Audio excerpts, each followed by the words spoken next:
We have gone through 4 of the super moves now. We're going to super move number 5.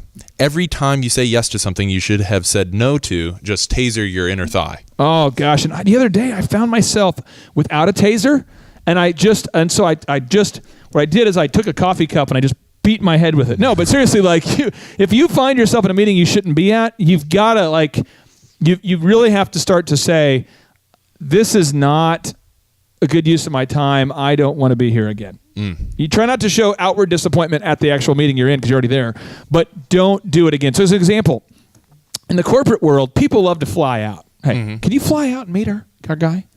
Could you fly in to meet our guy? Could we fly our guy in to meet you? Could you fly out to meet our guy? Could you fly here, fly there? I hate flying. Flying is like, it just sucks my entire day, right? Because you're sitting next to a guy. It's usually like a big guy, and he's sitting in the chair next to you, and you're like in the middle somehow.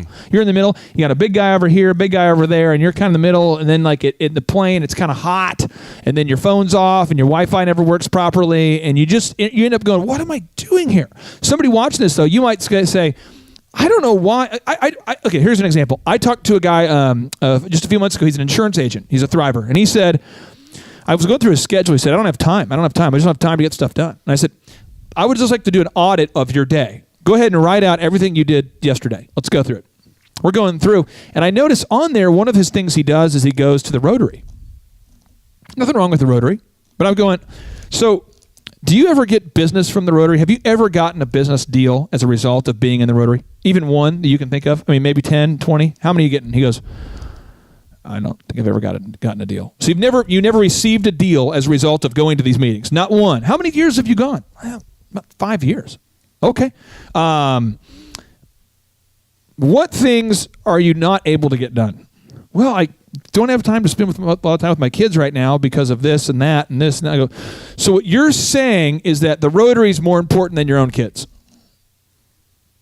That's a truth cannon. And he's just going, gosh, I should probably stop going to the Rotary. I'm like, exactly. I mean, if you don't have time to do the Rotary and see your kids, then say no to stuff. But don't end up in meetings that you don't need to be at. Just stop doing that. Get a taser, taser yourself. So remember, and you'll stop. You got to discipline yourself. You got to stop going to meetings you shouldn't be at. Okay. Stop going to meetings that you shouldn't be at, and then acknowledge the fact when you are in a meeting and taser yourself or get a rubber band, snap yourself, or beat yourself over the head with a coffee cup or whatever it is. So you need to do that. This is a tip straight from the White Moose.